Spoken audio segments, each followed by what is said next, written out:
Assalamualaikum warahmatullahi wabarakatuh. Saya Siti Rahmawati SPD, CGP Angkatan 11 Kota Bima, Provinsi Nusa Tenggara Barat. Kali ini akan memaparkan mengenai aksi nyata Modul 1.4 Budaya Positif. Dibimbing oleh fasilitator kelas 48 Ibu Baik Salmia MPD dan pengajar praktik kelas 48 Ibu Muntia SPD. Berikut adalah pemaparan diseminasi budaya positif di SDN Negeri 53 Oivo, Kota Bima. Assalamualaikum warahmatullahi wabarakatuh. Acara kegiatan diseminasi budaya positif untuk calon guru penggerak Angkatan 11 Kota Bima. Mari kita buka dengan sama-sama melafazkan basmalah. Bismillahirrahmanirrahim. Alhamdulillahirabbil alamin. Wa bihi nasta'inu ala umurid dunya waddin. Asyhadu an la ilaha illallah wahdahu la syarikalah wa asyhadu anna Muhammadan abduhu wa rasuluh, amma ba'd. Ibu kepala sekolah yang kami hormati, Bapak Ibu guru yang saya hormati pula, lebih teristimewa kepada guru calon penggerak Ibu Siti Rahmawati SPD. Puji syukur mari kita panjatkan kehadirat Ilahi Rabbi Allah Subhanahu wa taala yang tak henti-hentinya mencurahkan rahmat, karunia serta hidayahnya kepada kita semua, sehingga alhamdulillah pada pagi menjelang siang ini kita sama-sama berada di ruang guru SDN 53 Oivo, Kota Bima dalam rangkaian acara yang kami maksud.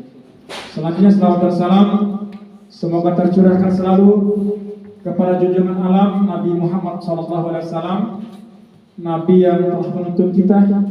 Mudah-mudahan kita sebagai pengikutnya, lebih khusus kepada kita yang hadir pada saat ini, akan senantiasa mengikuti tuntunannya. Baik Ibu Kepala Sekolah yang saya hormati dan teman-teman guru yang saya hormati pula. Selanjutnya, mari kita dengarkan pemaparan yang akan disampaikan oleh Ibu Siti Rahmawati SPD, calon guru penggerak Angkatan ke-11 Kota Bima. Kepadanya disilakan. Bismillahirrahmanirrahim. Assalamualaikum warahmatullahi wabarakatuh. Waalaikumsalam. Yang terhormat Ibu Kepala Sekolah SDN 53 Kota Bima, Ibu Rohana SPD. Kemudian yang saya hormati Bapak Ibu Guru SDN 53 Oivo, Kota Bima.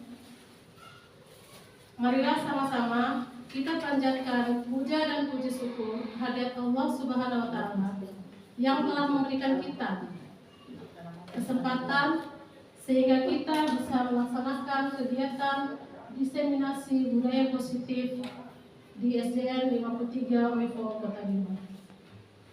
Kemudian tidak lupa kita sampaikan salawat serta salam kepada junjungan kita baginda Nabi Muhammad SAW yang telah mengantarkan kita dari alam gelap gulita menuju alam terang benderang seperti saat ini. Semoga kita semua mendapatkan syafaat dari beliau di akhir. Amin. Amin. Amin. Baiklah Bapak Ibu guru sekalian, hari ini saya akan memaparkan mengenai budaya positif yang saya dapatkan di pendidikan guru penggerak Angkatan 11. Mengawali pemaparan saya hari ini, agar Bapak Ibu guru lebih fokus, mari kita melaksanakan ice breaking. Jadi saya minta Bapak Ibu guru untuk maju ke depan semuanya, sambil pasang-pasangan satu guru dengan yang lainnya. Jadi 2 orang. Ya baiklah Bapak Ibu guru, saya minta kesediaannya untuk maju ke depan. Semuanya kita lakukan live speaking biar tambah semangat dan fokus kita dalam mendengar pemaparan saya nanti. Langsung berdua Bu ya. Alif berdua. Nggak apa-apa, nggak sejajar juga nggak apa-apa. Yang penting berdua.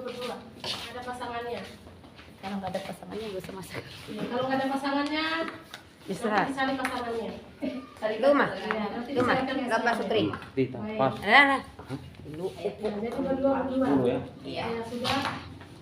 Maju mendekat. Kemudian tangannya satu orang menutup rapat begini. Satu orang menutup rapat. Kita menguji ke fokusan Bapak Ibu.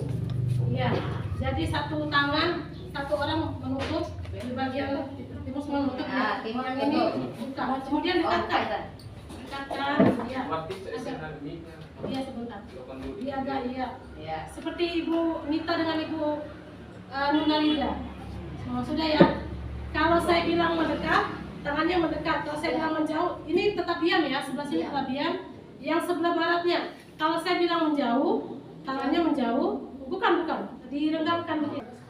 Baiklah Bapak Ibu, selanjutnya kita akan mendengarkan paparan dari saya mengenai diseminasi budaya positif di sekolah kita, akan dilaksanakan sekolah kita.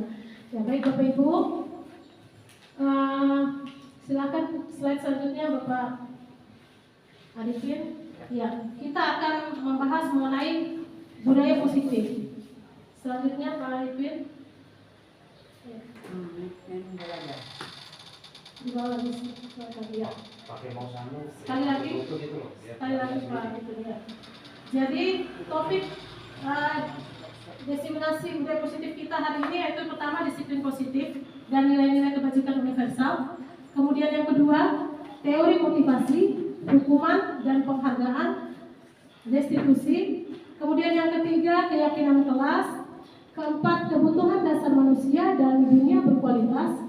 Yang kelima restitusi atau 5 posisi kontrol. Dan yang terakhir segitiga restitusi. Slide selanjutnya Pak Ibu. Lagi selanjutnya. Ya. Mari Bapak Ibu, sudah saya sediakan kertas di depan meja Bapak Ibu sekalian. Kertas yang saya sediakan, silakan tuliskan benda atau sesuatu yang sangat berharga untuk Anda. Boleh itu benda, boleh itu sesuatu apa saja. Yang menurut Bapak Ibu itu sangat berharga bagi Bapak Ibu sekalian. Apa saja, satu saja. Boleh apa saja, satu saja. Saya sudah tulis 2, 3. Sudah boleh berapapun boleh ditulis. Yang dianggap berharga, yang dianggap paling disayangi. Sudah ya? Ya. Baik, kemudian setelah ditulis hal yang disayang, letakkan di salah satu tangannya, kemudian dikepal erat. Paling erat, sangat erat. Iya.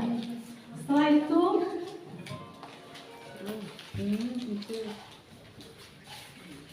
mintalah teman Anda di samping Anda untuk membuka dengan sekuat tenaga, dengan berbagai cara untuk meminta Anda memberikan benda tersebut. Bisa dengan membujuk, mengancam, menghardik, merayu, menyuap atau apa saja sehingga Anda membiarkan teman Anda untuk melepaskan tangan Anda. Dan Anda berhak untuk tidak membuka, mempertahankan juga. Anda berhak untuk mempertahankannya. Dan coba silakan dilakukan oleh teman di sampingnya. Iya. Iya, dirayu. Mau tidak dikasih teman? Dikasih. Ada yang mau memberikan atau tidak? Kalian disayang.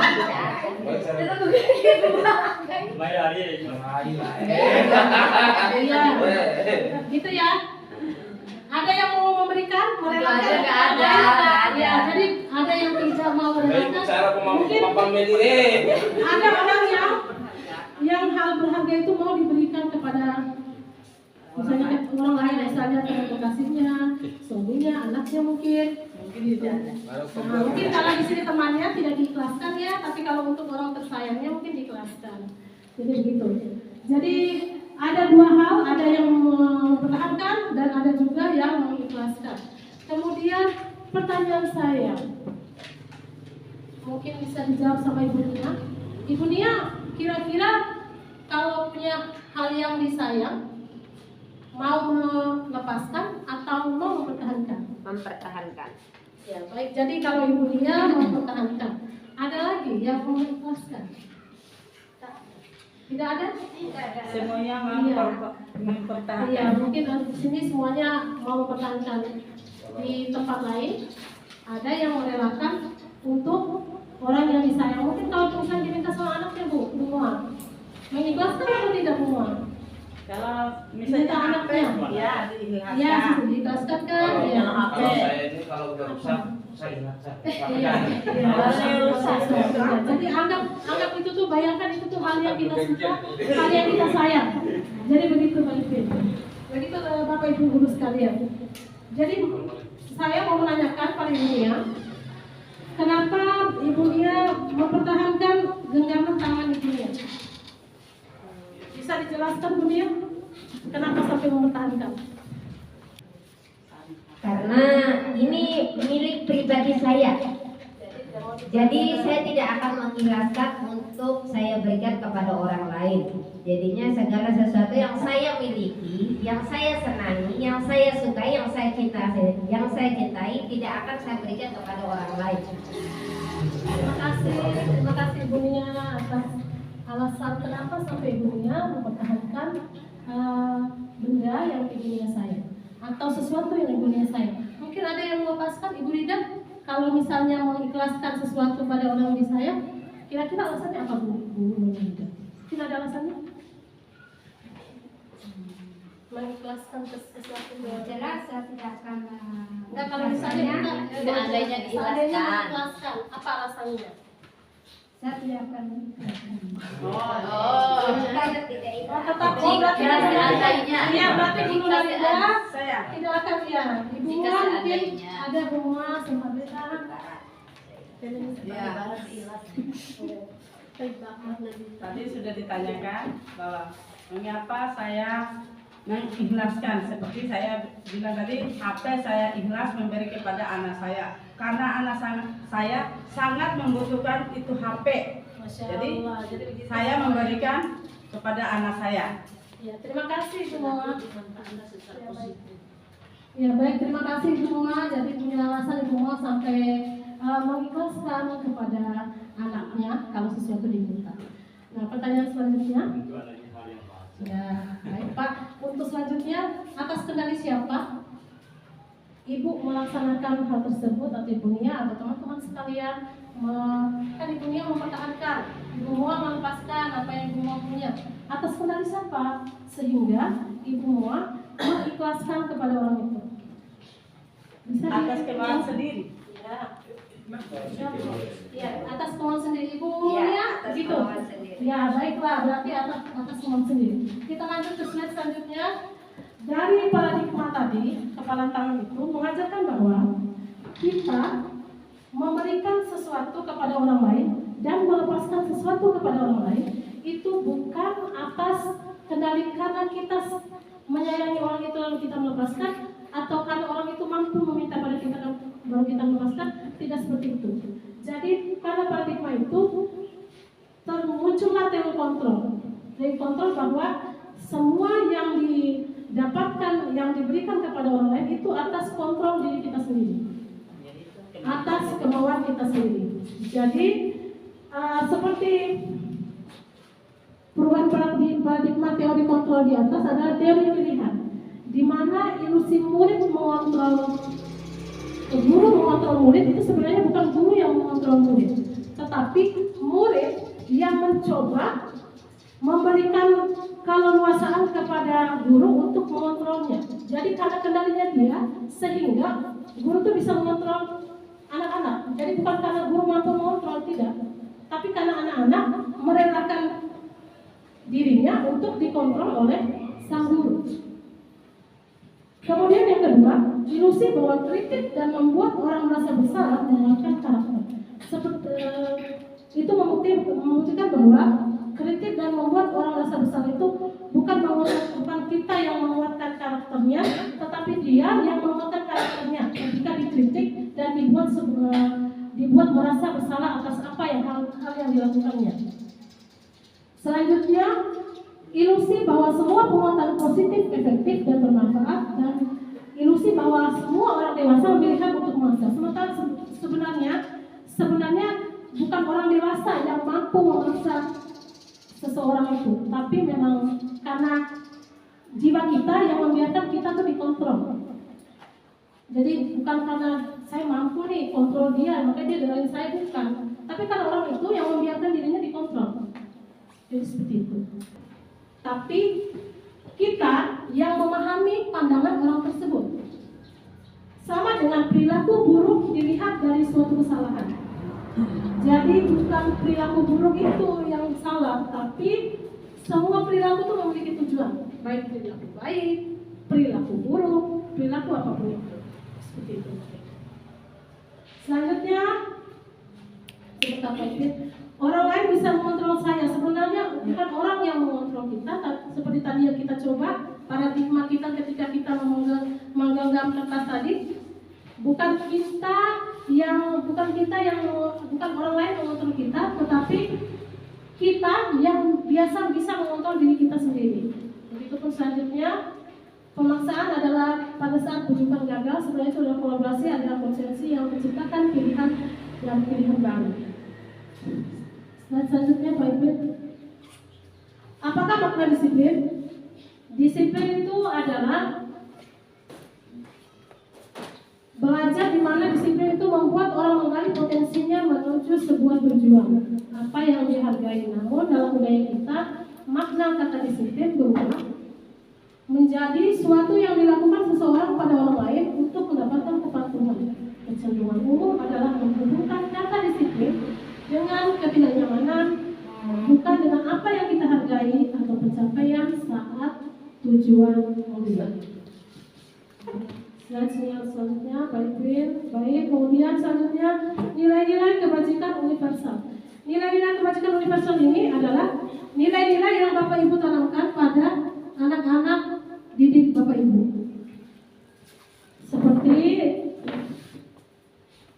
mandiri, benar kritis, kebinekaan global, bergotong royong, dan kreatif. Jadi setiap perilaku perbuatan memiliki tujuan. Itu menurut Dr. William Lassa pada teori kontrol 1986. Dengan mengaitkan nilai-nilai kebajikan yang diyakini sebagai makna motivasi intrinsik akan terbangun sehingga menggerakkan motivasi dari dalam untuk dapat mencapai tujuan yang diinginkan. Slide selanjutnya, Pak. Ya, kita masuk ke teori motivasi, hukum dan penghargaan serta restitusi.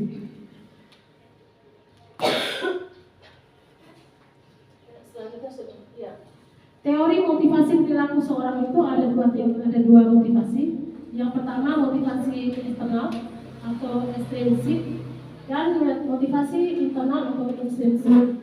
Jadi seperti yang kita bahas tadi, motivasi internal itu seperti yang teori kontrol tadi.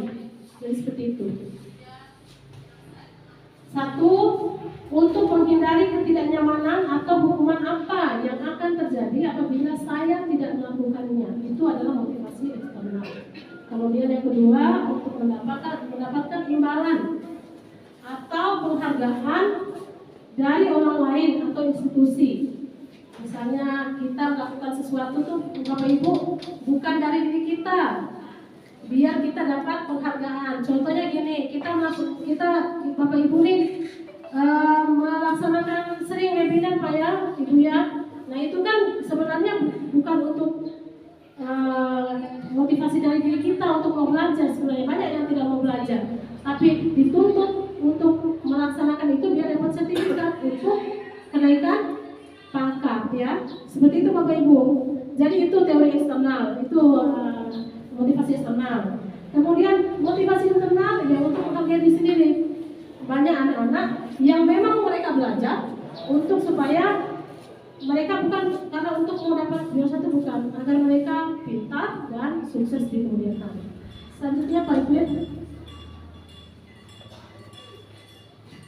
Menurut pihak Dewantara, merdeka itu artinya tidak hanya terlepas dari perintah, akan tetapi juga cakap buat memerintah diri sendiri. Jadi tidak memerintah saja, tetapi kita juga bisa mengontrol diri kita, melaksanakan apa yang kita inginkan sesuai dengan apa yang kita pelajari.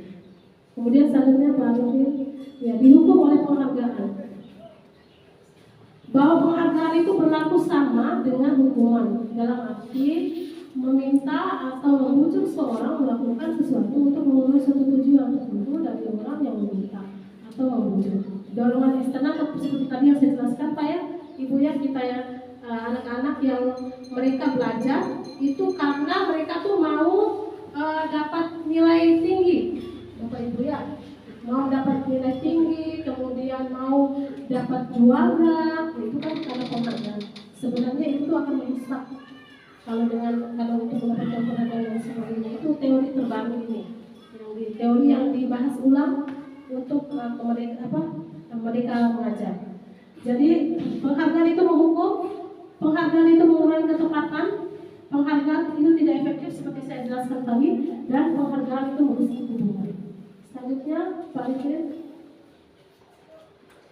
Selanjutnya, ya, bentuk program kebajikan atau apresiasi. Dalam memberikan apresiasi atau pengakuan perlu diingat beberapa hal: beri dukungan secara khusus, beri dukungan secara pribadi, beri pengakuan kepada semua murid atau bergantian, dan beri pengakuan secara konsisten atau fokus pada proses. Selanjutnya Pak Ibu, contoh pengakuan atau apresiasi kebajikan. Kemarin saya perhatikan rasa empati benar sekali. Nah, situasinya adalah pada saat menolong murid baru di kelas kita. Kemudian saya menghargai nilai kebajikannya. Nilai kebajikannya yang aku lihat. Situasinya adalah pada saat kamu membantu temanmu di tugas kelompok.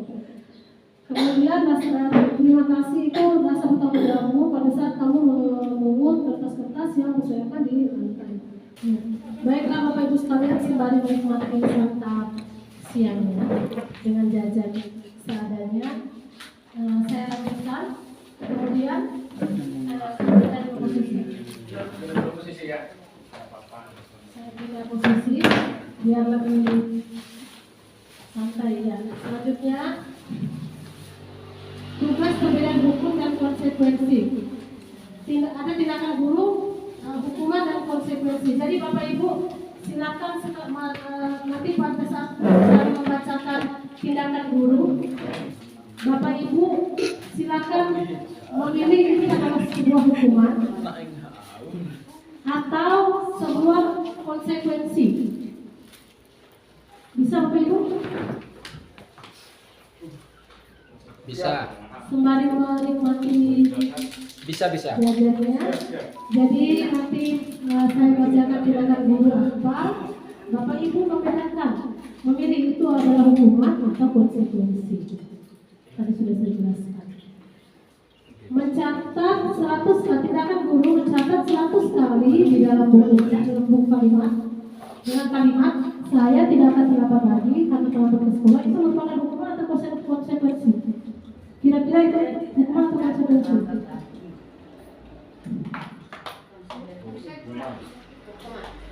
Mencatat 100 kali di dalam hukuman, kita akan sering memberikan itu kan sekarang kita membedakan antara hukuman dengan konsekuensi Pak Ibu ya.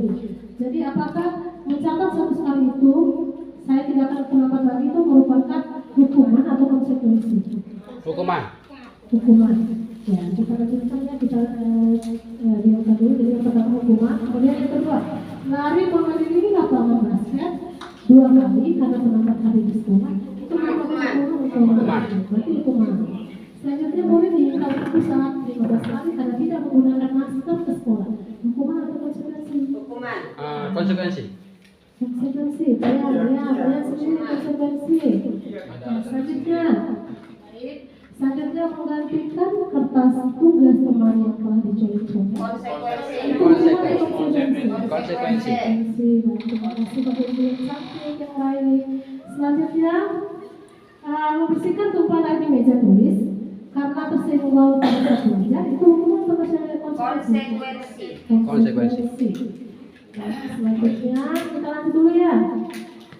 Murid disuruh untuk tidak mengenakan sepatu seharian di sekolah karena tidak mengenakan sepatu hitam. Itu hukuman atau konsekuensi? Hukuman. Hukuman. Banyak hukuman. Ada konsekuensi?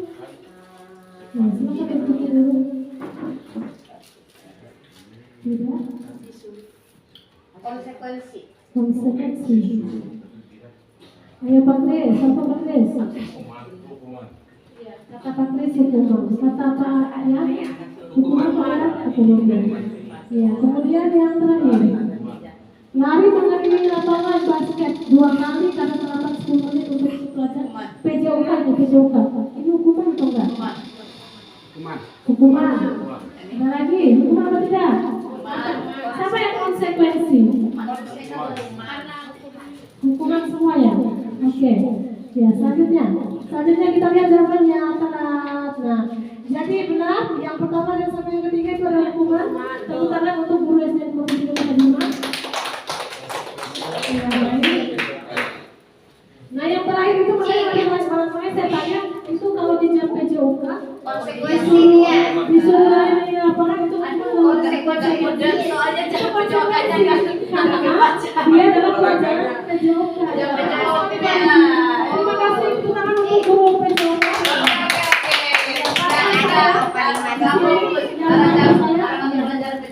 Ya, jadi mencatat 100 kali di dalam buku dengan kalimat saya tidak akan terlambat lagi kemudian. Begitupun dengan lari dari lapangan basket. Karena lari di lapangan basket kalau terlambat itu kan kalau dia lari di lapangan basket jam PJOK dia terlambat itu merupakan konsekuensi. Tapi kalau di jam mata pelajaran lain karena dia terlambat ke sekolah itu adalah hukuman. Selanjutnya menggantikan kertas tugas teman yang telah dicoret-coret itu adalah konsekuensi. Jadi karena dia sudah coret-coret kertas temannya, lalu disuruh ganti yang baru, itu disebut dengan konsekuensi. Selanjutnya, murid disuruh untuk tidak menggunakan sepatu seharian di sekolah karena tidak menggunakan sepatu hitam. Itu merupakan hukuman karena dia melanggar aturan. Ya, kalau membersihkan tumpahan air di meja karena tersenggol pada saat belajar. Konsekuensi kan? Itu konsekuensi. Terima kasih Bapak Ibu sekalian. Selanjutnya, ya, di sini ada perbedaan hukuman dan konsekuensi. Jadi hukuman itu sesuatu yang menyakitkan dan harus terjadi, sementara konsekuensi itu sesuatu yang harus terjadi, tetapi tidak menyakitkan. Kemudian yang kedua, membuat anak sakit fisik maupun hati untuk jangka waktu yang lama itu merupakan hukuman. Sementara konsekuensinya membuat anak merasa tidak nyaman dalam jangka panjang itu baru dikatakan konsekuensi. Jadi kalau anak sakit hati, kemudian fisiknya juga sakit dipukul, nah itu merupakan hukuman. Sementara kalau konsekuensi itu hanya membuat anak itu nggak nyaman, dia nggak nyaman berada dekat kita, itu konsekuensi. Jadi itu perbedaannya. Selanjutnya perbedaannya tentang anak membenci kedisiplinan itu hukuman, sementara konsekuensi itu adalah anak menghargai disiplin. Dengan konsekuensi itu kan kalau sudah seperti tadi kita melak, ya karena menyenggol air, kemudian tumpah dan melak, itu kan konsekuensi. Anak itu akan lebih menghargai disiplin. Itu pentingnya konsekuensi. Kemudian selanjutnya, kalau hukuman itu dengan paksaan, kalau konsekuensi itu dengan stimulus atau tanggapan. Kemudian yang selanjutnya mendorong anak menyakiti diri sendiri itu hukuman, sementara konsekuensi adalah mendorong anak untuk mudah menyesuaikan diri. Ya, begitu ya. Kemudian selanjutnya konsep diri yang buruk itu adalah hukuman, sementara konsep diri yang baik itu adalah konsekuensi. Nah, anak belajar untuk menyembunyikan kesalahan adalah hukuman, sementara anak belajar untuk mematuhi aturan itu adalah konsekuensi. Kemudian selanjutnya marah, merasa bersalah, dipermalukan, merasa tak dihargai itu adalah hukuman, Sementara kehilangan hak, dibuat tidak nyaman, diasingkan, itu sementara waktu atau time out, itu adalah konsekuensi. Selanjutnya, ya Pak Saiful, selanjutnya Pak Saiful ya. Jadi selanjutnya identitas gagal dan identitas yang sukses. Jadi kalau hukuman itu Pak Saiful ya, itu Pak Saiful kalau identitas yang gagal itu kan hukuman. Sementara identitas disiplin, identitas yang sukses itu karena disiplin, karena restitusi dan konsekuensi. Nanti kita akan bahas restitusi yang pernah saya lakukan di SD 53 Info Kota Bima. Nah, jadi sesuatu yang menyakitkan terus terjadi tadi sudah saya jelaskan. Jadi hal-hal yang negatif itu disebut dengan hukuman. Sementara identitas yang sukses atau disiplin, terusnya anak yang sukses itu karena dia disiplin. Karena kita perlakukan dengan dua cara, yaitu konsekuensi, memberikan konsekuensi dan memberikan restitusi. Jadi kalau kita memberikan hukuman, seluruh anak itu akan tidak sukses kemudian. Karena mereka punya suatu hal yang menyakitkan yang terjadi. Begitu. Sementara kalau kita lakukan dengan cara konsekuensi dan disiplin, itu cenderung nanti akan datang yang positif ke depannya. Begitu. Selanjutnya, apa itu restitusi? Pasti mungkin Bapak Ibu pernah dengar restitusi. Pak Saiful sering dengar? Pak Saiful sering dengar apa tidak? Ya, Pak Saiful pernah dengar. Mungkin tahu apa itu restitusi Pak Saiful? Iya, ada ibu bapak yang tahu. Jadi restitusi itu proses menciptakan kondisi bagi murid untuk memperbaiki kesalahan mereka dengan karakter yang lebih kuat. Restitusi juga merupakan proses kolaboratif yang mengajarkan murid untuk mencari solusinya untuk masalah mereka sendiri. Jadi masalah itu tidak dicarikan solusi oleh gurunya, tetapi anak itu sendiri yang cari solusinya. Kemudian membantu murid berpikir tentang orang seperti apa yang mereka ingin jadikan tujuan, atau bagaimana mereka harus memperlakukan orang lain. Selanjutnya, mengapa tidak peraturan saja? Mengapa harus keyakinan kelas? Jadi keyakinan kelas ini yang artinya berujung pada restitusi itu ya, Ibu. Mengapa kita memiliki peraturan yang harus menggunakan helm bila mengendarai roda 2? Kira-kira kenapa? Untuk menjaga keselamatan. Menjaga keselamatan itu adalah nilai-nilai kebajikan universal. Jadi itu hubungannya. Kemudian mengapa kita memiliki peraturan 3M, menggunakan masker, mencuci tangan dan menjaga jarak? Kemudian mengapa kita memiliki peraturan harus datang tepat waktu pada saat mengikuti pelatihan? Itu semua untuk mendukung motivasi intrinsik. Tadi sudah saya jelaskan, motivasi intrinsik itu dari diri kita, motivasi ekstrinsik itu dari luar, seperti ingin mendapatkan penghargaan, pengakuan, itu tuh dari motivasi ekstrinsik atau eksternal. Jadi untuk mendukung motivasi intrinsik itu kembali ke nilai-nilai keyakinan kebajikan universal tadi, lebih menggerakkan seseorang dibandingkan mengikuti serangkaian peraturan-peraturan. Kemudian selanjutnya di sini kita bisa lihat ya bagaimana sebenarnya. Saya kembali dulu ke seberang sana, kita balik biar jelas. Di bawah situ, di bawah yang warna ungu itu ada peraturan kelas. Jadi peraturan kelas itu peraturan yang dibuat di kelas. Kemarin saya lihat Bapak Ibu buat Ibu Kupaniati. Terima kasih sudah membuat peraturan kelas. Bapak Ibu juga yang lain. Saya lihat cuma kemarin sempat saya lihat Ibu Kupaniati sedang mencetak keyakinan kelas yang telah disepakati, peraturan kelas yang disepakati di di kelasnya, peraturan kelasnya. Kemudian ketika peraturan kelas itu sudah ada, maka timbullah keyakinan kelas, kemudian lingkungan yang positif dan terciptalah budaya positif. Nah, selanjutnya, nah, jadi modelannya seperti ini ya Bapak Ibu, keyakinan kelas. Jadi kesepakatan kelas itu datang tepat waktu, mengantar salam, menjaga kebersihan sekolah. Kemudian apalagi itu menjaga kebersihan sekolah, berdoa sebelum dan sesudah kegiatan, aktif dalam pelajaran dan aktivitas itu kesepakatan kelas itu, kesepakatan kelas. Selanjutnya kami guru dan murid yang saling meyakini kami murid sama belajar. Itu kesepakatan kelas. Selanjutnya kegiatan berlalu keyakinan kelas tabel T dan tabel Y. Format itu kami meyakini bahwa sangat penting untuk menghormati semua orang dan barang milik orang lain. Kemudian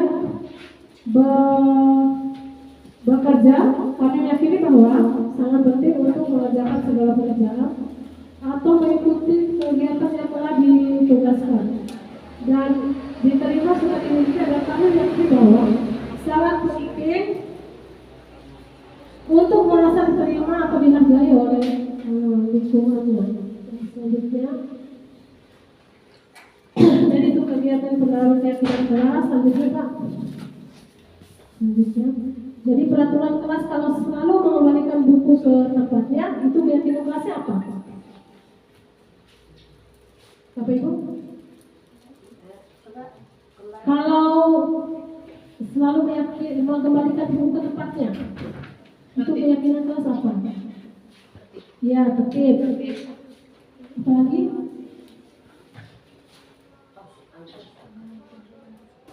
Kemudian selanjutnya dilarang mengganggu orang lain. Disiplin ya. Kemudian kalau hadir di sekolah tepat waktu itu disiplin. Ya, dilarang melakukan kekerasan. Kalau menggunakan masker kan untuk menjaga kesehatan. Ya. Kalau dilarang menggunakan narkoba itu untuk kesehatan juga ya. Silakan. Begitu. Jadi itu ya. Kalau tidak kebajikan keyakinan kelas ya. Kalau selalu kembali ke tempat bertanggung jawab, dilarang mengganggu orang lain itu menghormati orang lain. Dan selanjutnya hadir di kelas itu menghormati orang lain dan menghormati. Kemudian dilarang melakukan kekerasan untuk keselamatan dan menghormati orang lain. Dilarang menggunakan narkoba itu kesehatan tadi ya, seperti yang saya jelaskan. Kemudian bergantian atau menunggu giliran itu menghormati orang lain dan bersabar. Gunakan masker itu adalah kesehatan juga keselamatan ya, biar kita tidak terpapar virus. Kemudian selanjutnya jangan berlari di kelas dan koridor, itu untuk keselamatan dan kenyamanan. Selanjutnya, jadi kebutuhan dasar manusia dan dunia berkualitas. Jadi misalnya ada anak suka mengganggu temannya di kelas, itu kira-kira kebutuhan dasar apa yang diinginkan anak itu? Dia suka mengganggu temannya lagi belajar. Kira-kira apa? Ibu Nia atau Ibu Vina? Apa kira-kira Bu Vina? Kalau ada anak di kelas, anaknya di kelas dia suka ganggu temannya. Mencari perhatian ya. Hanya mencari perhatian. Kemudian jadi karena mencari perhatian itu adalah kebutuhan dasar manusia. Jadi ada 5 kebutuhan dasar manusia, yaitu diantaranya kebutuhan dasar manusia itu ada 5. Kasih sayang dan rasa diterima, tadi seperti yang dijelaskan. Kemudian penguasaan, kesenangan, dan kebebasan serta bertahan hidup. Jadi ada manusia tuh, anak-anak manusia juga melakukan sesuatu hal tuh karena dia ingin disayang, ingin dikasihi. Kemudian karena dia merasa berkuasa, dia melakukan suatu kegiatan, suatu hal yang dia tahu itu hal dilarang, tapi dia tetap melakukannya karena dia butuh dianggap kuasa. Maksudnya kayak anak di kelas, sosokan dia ambil rampas punya temannya, dia rebut, kemudian nangislah temannya. Nah itu kebutuhan dasar anak itu, dia merampas itu karena dia ingin menguasai. Kemudian begitu pun dengan kebebasan, kesenangan dan bertahan hidup. Kemudian selanjutnya 5 posisi kontrol tadi sudah kita bahas. 5 posisi kontrol. Yang selanjutnya ini adalah kita yang memposisikan diri kepada anak. Jadi di sini ada kita sebagai penghukum. Guru itu bisa identitas kan sudah kita bahas di atas tadi. identitas berapa, ada hukum dan restitusi tadi. Nah, ini hubungannya. Jadi kita sebagai guru itu memegang dua posisi kontrol. Kita bisa menjadi penghukum, bisa menghukum anak, ya. Kemudian kita bisa membuat orang merasa jadi bersalah. Kemudian bisa menjadi teman, bisa menjadi pemantau, dan bisa menjadi manajer. Jadi itu bahasa-bahasanya. Kalau misalnya penghukum itu bahasanya seperti itu, bisa dibaca Bapak Ibu? Bisa sedikit. Bisa ya. Kecil mungkin tulisannya, tulisannya bisa berbesar Bapak Ibu. Pelan-pelan. Bisa diperbesar Bapak Ibu. Sudah ya, bisa dibaca. Iya, Oh, betul. bisa dibaca. Ya baik, selanjutnya Bapak Ibu, di depan ada 5 posisi kontrol, yaitu kita sebagai guru itu memiliki 5 posisi kontrol, yaitu sebagai penghukum, pembuat orang merasa bersalah, teman, pemantau, dan manajer. Guru berbuat menghadik, menunjuk, menyakiti, menyindir. Nah, itu adalah bahasa kalau kita menghukum anak. Itu akan sangat menyakitkan untuk anak. Kemudian selanjutnya, kalau kamu tidak melakukan, awas ya. Terus kalau dia jatuh, rasakan. Nah, itu tuh bahasa menghukum. Kalau membuat rasa bersalah itu enggak begitu. Kalau membuat orang merasa bersalah itu berceramah, kemudian mengatakan seharusnya kayak begini, kamu seharusnya begini kelakuanmu. Ibu tuh kecewa sama kamu, itu tuh merupakan bahasa membuat orang itu merasa bersalah. Jadi begitu Pak ya? Pak Guru. Kemudian bahasa kamu seharusnya seperti ini. Kamu tuh sudah tahu. Ibu lelah sekali mengatakannya. Kasih turun lagi. Kasih kecil lagi ya. Bisa dilihat Bapak Ibu? Iya, bisa. Bisa dilihat Bapak Ibu. Atau pindah Bu Afni. Ya baik Bapak Ibu, selanjutnya bahasa membuat orang merasa bersalah itu adalah menyembunyikan, menyangkal atau berbohong. Kemudian murid meletakkan guru di dalam dunia yang berkualitas. Misalnya maafkan saya, itu guru harus berbuat apa itu di atas? Menghadik, menunjuk, guru menyakiti, itu penghukum. Kemudian membuat orang merasa bersalah itu bahasanya mengatakan seharusnya ibu sangat kecewa. Kalau teman itu membuat alasan-alasan untuk muridnya. Jadi dia tuh menganggap murid itu adalah temannya. Sementara pemantau itu menghitung dan mengukur. Kemudian manajer akan mengajukan pertanyaan, itu adalah manajer, tugas manajer. Kemudian guru berkata, kalau kamu tidak melakukan, awas ya. Seperti itu Bapak Ibu ya. Kemudian kamu seharusnya sudah tahu, ibu lebih sekali mengatakannya, ibu stres kayak gitu tuh merasa itu bahasa guru sebagai pembuat rasa bersalah. Kalau bahasa guru sebagai teman, ayolah lakukan ini dari ibu, kan seakan-akan dia temannya. Itu Bapak Ibu ya. Iya. Nah, kemudian masa kamu tidak mau? Ingat ini ibu pernah membantumu. Itu adalah bahasa sebagai teman. Pasti Bapak Ibu telah melaksanakan ini di sering Bu ya. Ya. Kemudian kalau mau sebagai pemantau, apa peraturannya? Itu pemantau. Sementara manajer itu apa yang kita yakini, apa yang kita bisa kau kerjakan untuk memperbaiki masalah ini. Itu tuh bahasa seorang manajer. Kemudian hasilnya geser ke kiri kanan. Ya itu hasilnya tuh memburuk.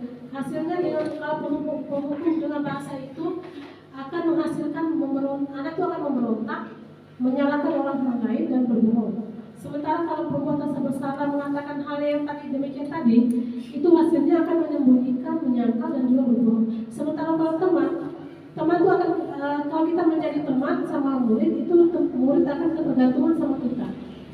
Sementara kalau kita menjadi pemantau, kita yang mempersiapkan diri bila diawasi. Begitupun kalau menjadi manajer, kita akan menguatkan pribadi. Kemudian geser. Geser. Geser. Ya. Kaitannya dengan dunia yang berkualitas itu apa? Kalau penghukum itu murid meletakkan guru itu di luar dunia yang berkualitas. Sementara kalau memperbuat dosa besar, murid meletakkan guru di dalam dunia yang berkualitas. Sama seperti penghukum. Kalau teman, Bapak Ibu, murid meletakkan guru itu sebagai orang yang sangat penting dalam hidupnya. Jadi tidak dianggap guru, tapi dianggap orang yang sangat berdedikasi untuk dirinya dalam dirinya. Begitu Pak Fiam? Iya. Ya. Selanjutnya, murid itu meletakkan manajer, murid itu meletakkan dirinya sebagai individu yang positif dalam dunia yang berkualitas. Digeser lagi. Geser kiri. Murid berkata, kalau buku itu murid akan berkata, biarkan saja, nanti juga marah lagi, ya kan? Karena kebiasaan kita tuh menghukum kan, anak akan berkata seperti itu.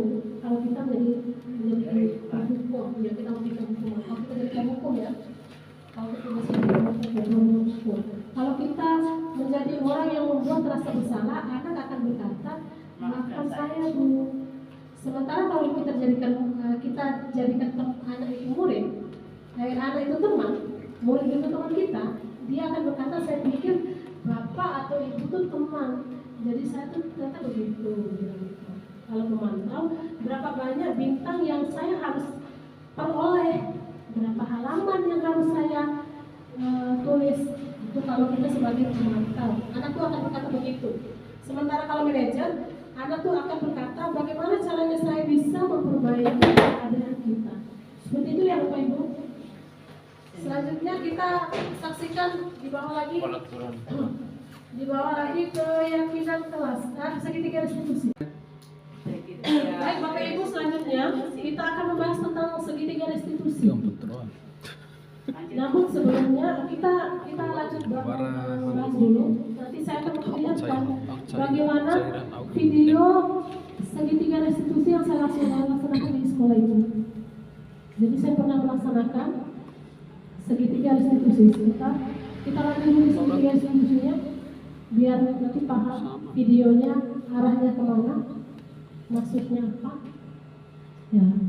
Bisa dikasih kecil lagi ya. Jadi itu segitiga restitusi. Segitiga restitusi itu ada tiga kegiatan yang kita lakukan. Yang pertama adalah validasi kebutuhan. Kenapa anak tersebut, alasan apa dia melakukannya. Kemudian cara efektif untuk mendapatkan apa yang dibutuhkan. Itu validasi kebutuhan. Kemudian yang kedua, menstabilkan identitas. Menstabilkan identitas itu, setiap orang pasti pernah melakukan kesalahan. Itu yang akan kita katakan pada anak. Kemudian kamu bukan satu-satunya yang pernah melakukannya. Itu bahasa kita kepada anak, sehingga anak itu akan merasa identitasnya stabil. Ketika dia melaksanakan kesalahan. Ini treatment yang kita akan lakukan kepada anak ketika anak itu membuat kesalahan. Jadi sudah tidak ada hukuman. Kita akan menjadi manajer bagi si anak kalau dalam budaya positif ini. Jadi bukan jadi penghukum yang suka pukul anak, suka bentak-bentak anak, tidak seperti itu. Yang paling ideal untuk kita dulu di posisi kontrol itu adalah kita menjadi manajer. Jadi sehingga anak itu nanti hasilnya positif, perilaku, sikapnya, penanaman karakternya, seperti itu Bapak Ibu ya, Ibu Rida. Ya. Kemudian yang ketiga adalah menanyakan keyakinan kelas, nilai-nilai apa yang telah kita sepakati. Kemudian kamu tidak ingin orang mengerti seperti apa, seperti itu ya. Untuk lebih jelas, biar jelas segitiga restitusi seperti apa, silakan kita saksikan video tentang segitiga restitusi yang saya lakukan di sekolah ini. Mari kita saksikan. Ya, baik Bapak Ibu. Berikut adalah kasus 1, di mana murid makan di kelas saat jam pelajaran berlangsung.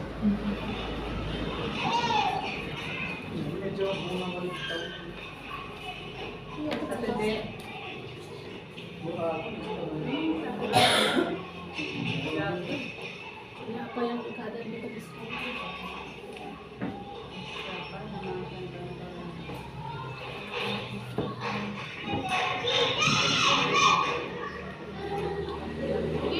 Tadi lihat atas tulis makan di kelas. Oh, kakak sudah makan, makanya makan di kelas. Oh, kakak sudah kakak makannya sedikit di rumah, makanya kakak sudah makan di kelas. Gitu. Oh, kakak sulit. Kalau kita makan itu boleh, karena memang makan itu kebutuhan manusia. Tapi harus tahu di mana dan kapan tempatnya mau makan. Jadi nggak boleh makan di kelas. Kakak sulit masih ingat keyakinan kelas kita? Apa keyakinan kelas kita? Iya, kalau jawab, apalagi harus. Apalagi sih.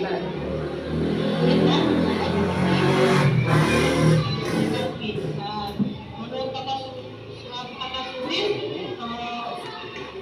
kakak Sumin makan di kelas itu sudah apa namanya sudah melanggar keyakinan kelas kita tidak? Melanggar belum, karena melanggar karena kakak Sumin memintakan kita tidak boleh makan di kelas, tapi kakak Sumin makan. Keyakinan kelas kita kan tidak boleh makan di kelas, menjaga kebersihan, tapi kakak Sumin makan di kelas. Berarti melanggar atau tidak keyakinan kelas kita? Melanggar. Nah, kalau begitu, mulai sekarang kita harus, ibu akan mencarikan solusinya biar kakak Sumin tidak melanggar keyakinan kelas kita. Berarti kakak Sumin harus paham. Jadi kalau tidak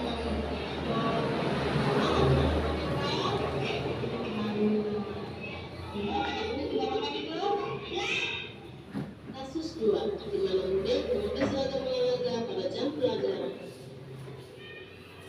Jadi kalau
kami sekolah yang lain harus makan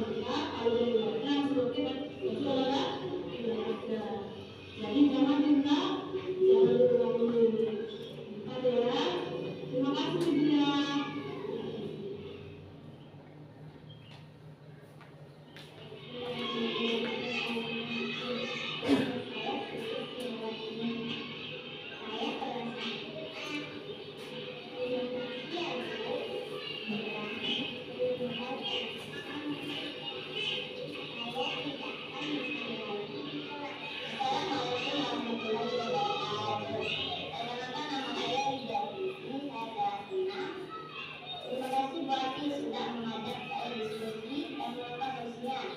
Menurut saya tidak akan melanggar keyakinan kelas kita. Baik. Baik Bapak Ibu, jadi begitu modal keyakinan kelas kalau kita memprestasi di dalam kelas. Dan tidak lupa setiap melakukan kurikulum merdeka sekarang, setiap kita melakukan pembelajaran itu wajib melakukan refleksi, menanyakan tanggapan, menanyakan bagaimana perasaan kita setelah melaksanakan pembelajaran ini. Seperti itu ya Bapak Ibu, sama seperti apa yang saya lakukan dalam video setelah saya melaksanakan segitiga restitusi. Saya menanyakan tanggapan daripada anak-anak tersebut.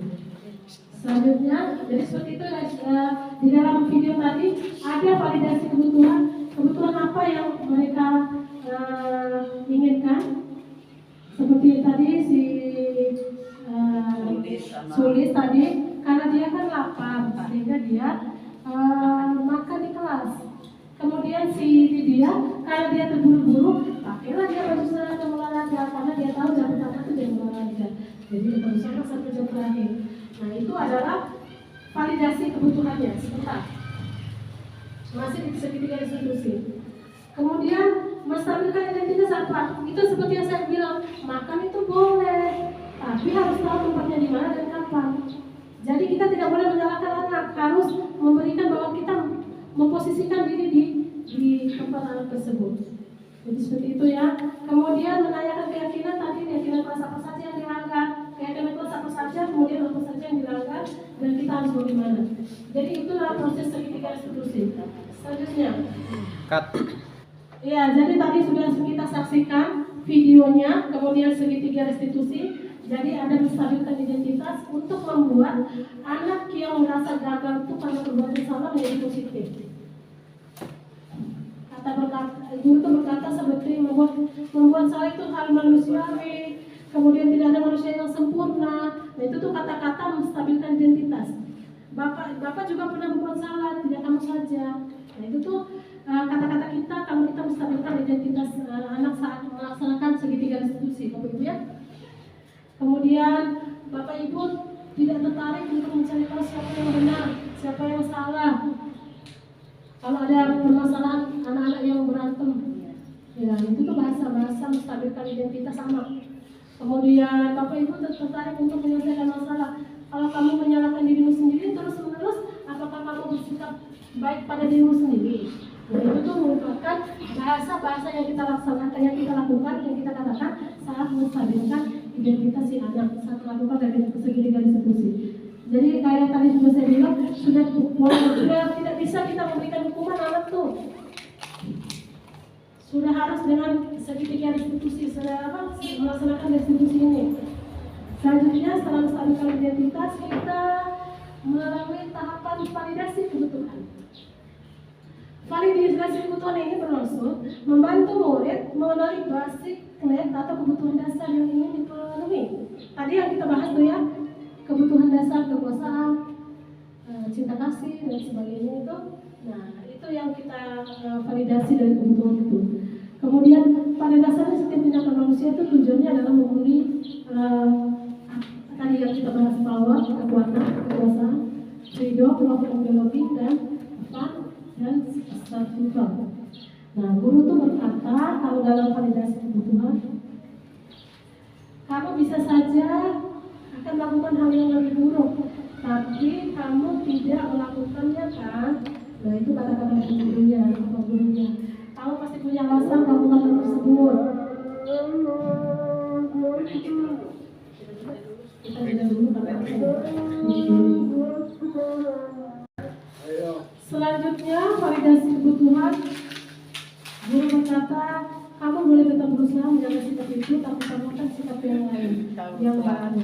Kemudian kamu belajar cara mendapatkan yang kamu butuhkan tanpa harus mengukur, atau apakah kamu bisa melakukan dengan lebih lagi. Jadi itu kalau bahasa validasi kebutuhan. Selanjutnya yang ketiga, menanyakan keyakinan. Menanyakan keyakinan ini adalah anak melihat kesalahan dihubungkan dengan norma sosial dan nilai-nilai yang berdasarkan manusia berinteraksi dengan orang lain. Jadi apa nilai yang kita percaya di dalam kelas tadi sudah saya dalam video tadi sudah saya katakan nilai apa yang dilanggar, kemudian apa keyakinan kelas kita gitu ya. Kemudian nilai universal apa yang telah kita capai, nilai-nilai kebajikan universal tadi sudah ada dalam profil Pancasila. Kemudian nilai keselamatan, nilai kebahagiaan dan sebagainya. Tanggung jawab, disiplin, itu nilai-nilai yang dibacakan universal. Kemudian kelas yang ideal itu seperti apa, kamu ingin jadi anak seperti apa, dan kamu apa yang kamu rasakan ketika kamu melakukan itu, atau kamu menjadi anak seperti apa. Jadi itu KPO ya. Siap. Iya, KPO. Itu kalau KPO laksanakan di kelas KPO. Ya Kak.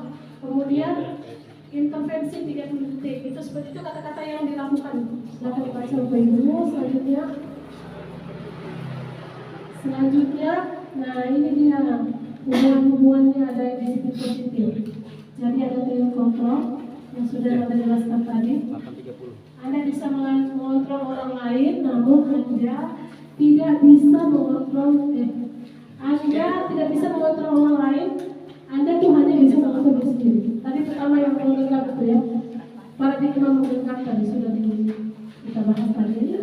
Kemudian itu akan sampai ke makna disiplin, belajar kontrol diri dengan menggali potensi kita agar tercapai tujuan mulia, yaitu sesuatu yang menjadi seorang yang kita inginkan berdasarkan nilai-nilai yang kita miliki.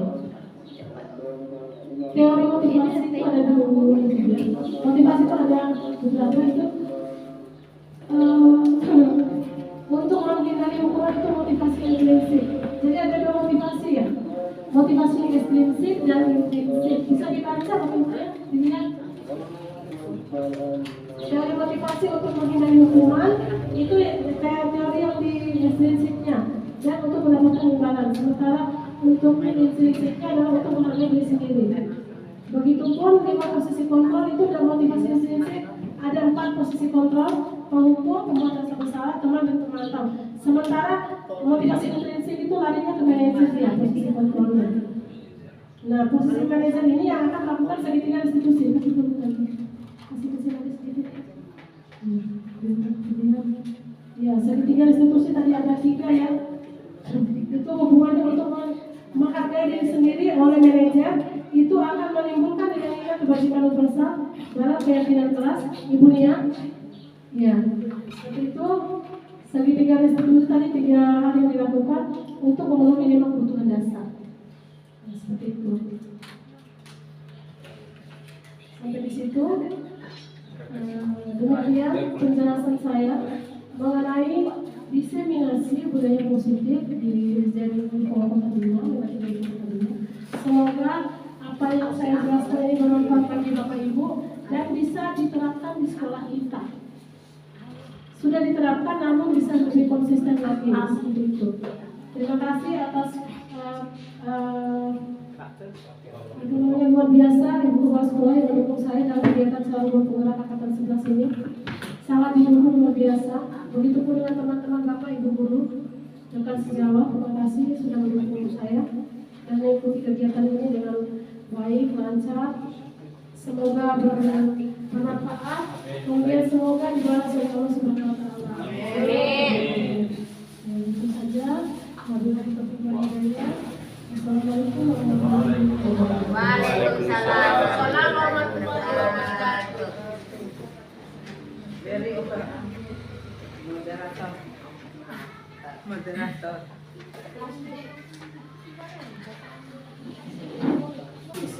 Ya baik, Ibu Kepala Sekolah yang kami hormati dan teman-teman guru yang secara saksama telah mengikuti penyampaian materi yang disampaikan oleh Ibu Siti Rahmawati SPD selaku calon guru penggerak angkatan ke-11 Kota Bima. Semoga apa yang disampaikan tadi bisa bermanfaat untuk kita semua Demi kemajuan sekolah kita tercinta ini, SD 53 Kota Bima. Dan mari kita menutup kegiatan pada siang ini dengan sama-sama membaca hamdalah. Alhamdulillahirrahmanirrahim. Wassalamualaikum warahmatullahi wabarakatuh. Waalaikumsalam warahmatullahi wabarakatuh.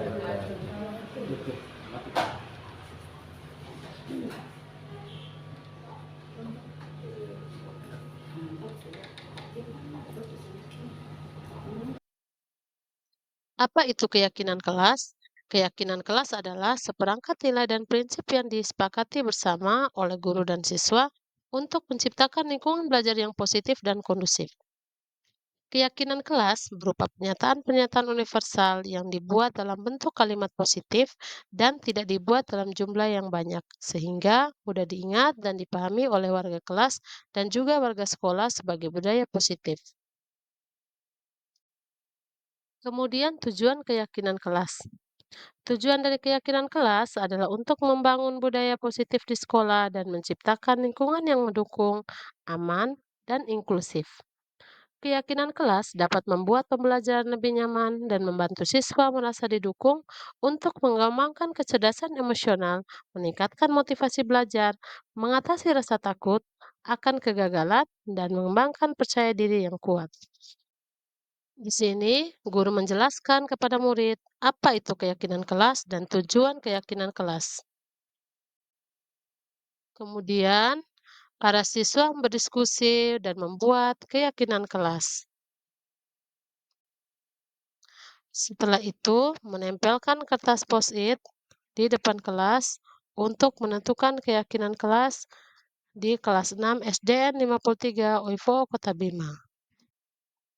Dari hasil diskusi keyakinan kelas 6 di SDN 53 UIFO Kota Bima, tercetuslah keyakinan kelas. Yang pertama, minta izin ketika keluar kelas. Yang kedua, ice breaking. Ketiga, saling menghargai dan menghormati. Keempat, menjaga kebersihan. Dan yang kelima adalah jujur. Terima kasih telah menyaksikan aksi nyata modul 1.4 Budaya Positif. Salam guru penggerak, tergerak, bergerak, dan menggerakkan.